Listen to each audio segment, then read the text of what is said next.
How is it going, everybody? This is Eddie, and it's been too long since we last did a flat world video, so I'm going to make a quick one here today.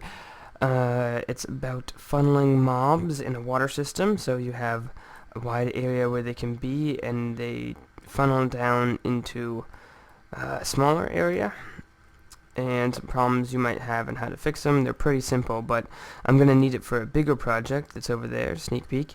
And so basically I figured, well, this is kind of a big thing. I don't want to make an hour-long video with everything I use in here, so just use this in a separate video.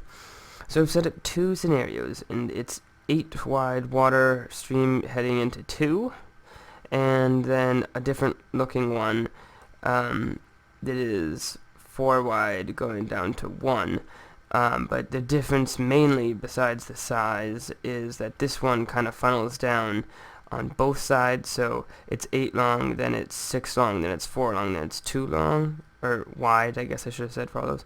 This one's 4 wide, 3 wide, 2 wide, 1 wide, so basically, if you can see, not exactly, but because I did the spacing differently, but they take up roughly the same amount of space this wise, but they shrink different amounts from 8 to 2 and from 4 to 1, so it's just kind of to highlight that there's this, that no matter what your water stream is, this is going to work for the most part, and I will explain it now.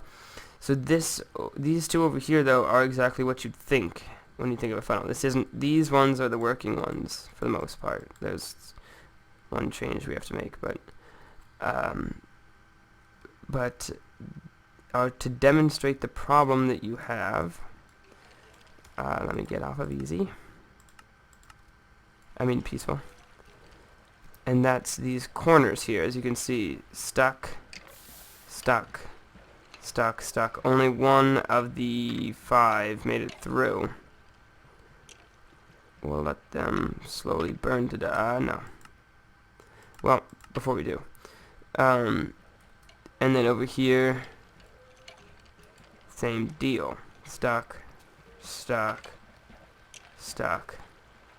And only one out of the 4 made it through. And it's clear why. It's because the water streams flow this way, and this way there's walls, so you can't really funnel it in. So you basically just need to change the direction of this water. And the way you do that is pretty simple. You just add a more powerful water stream going the other way. So if we do this right here, we get a water stream, right? And let's say we wanted to change this second block right here, like where this block is. If we add another water stream, let's see. Let's see how this one's, going this way. As you can see, it gets very weak, and this water stream is very strong, so it overpowers it and flows over. Now if we make a stronger water stream, it's going to push a little closer. As you can see, it doesn't flow in this way anymore. It's kind of meeting right here in the middle. And if we just inch up, if we inch up on here, we can see it's not affecting. If we put it right here next to the edge, if we put a source block right there, it still doesn't change anything. I picked a bad spot, sorry. But yeah, so see how it changed the flow a little bit? So this is with it, that's without it. I don't know why it changed it in that direction. Oh, because there's a hole there. So it needs to be stronger. Oh wait, I'm sorry, this whole setup was terrible. It can't be 1 wide or else it can't flow out of the draw. Okay. There we go. Alright, so as you can see, it's kind of flowing right into here, but it's not changing it yet. If we push it over, it's going to angle it out a little bit. Push it over some more, it's going to angle it out even more. And the entire water stream is now pushing you not only down here, but also to currently our right. So that's the idea here, because without this water stream, things would go straight. That's how you affect a water flow, with more water. Now down here it's very weak. See how the water level is lower in the block? So if we add we can add a weaker water and have it still affect it. See how it changed that one? So this one could be farther out and the water could be weaker and it's still affecting it. And then if we add a water flow up close, we can even reverse the stream so that it's heading up our main stream. So that's all something you could easily discover. You probably already know it, or you could easily discover it through just some playing around with some water, but to really fine-tune it, or to get it to work for our purposes, whoops, I will give you a demonstration here. First we'll go with the smaller one, where it's all funneling down from one side. It kind of looks like a wing or something like that. So let's pretend we're flowing over here, right? There's a close water stream here because the water's still strong. It's still close to the beginning of the stream, so it's going to push us.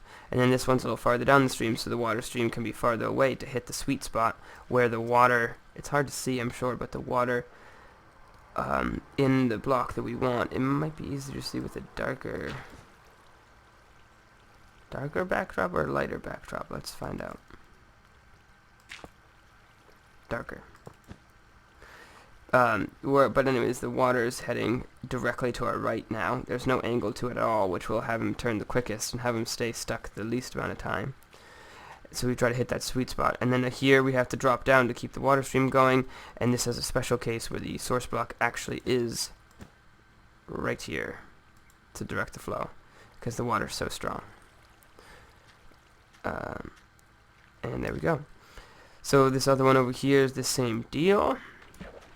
Just hitting that sweet spot with the water. So I'll show you how I do it in a minute. Oh, I forgot an area, so I'll show you how to do it right now.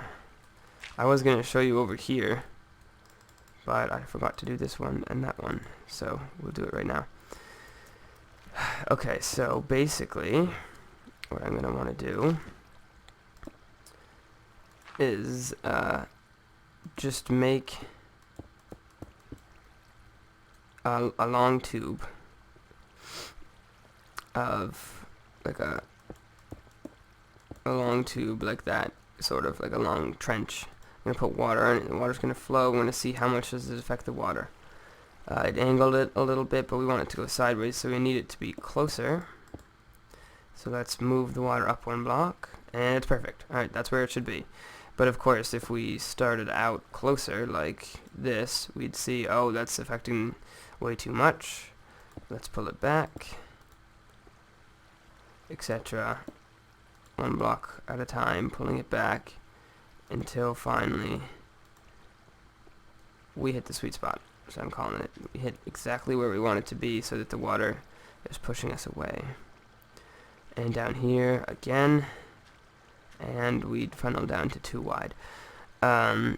So because this one is symmetrical, it's 8 and then 6, 4 and 2, as I already said. Similar sized trenches would need to go, actually exactly the same size trenches would need to go on either side. So I'd need to do it the same here, whoops, there, and there, as over here. This one's in the way. That was poor design on my part. I'm sorry. So this one doesn't actually work right now, but it would if I added these trenches that we just did over here. And the reason why it still looks really messy, like why it's 1.5 tall walls, is because when testing it with mobs, you don't want them to jump out. So where's the working one here? So let's test it out over here on easy. And they're getting pushed, and they're kind of getting out, but that's just because I didn't make the walls tall enough, maybe. Ta-da! Alright, so that's it for this video. Mayhem.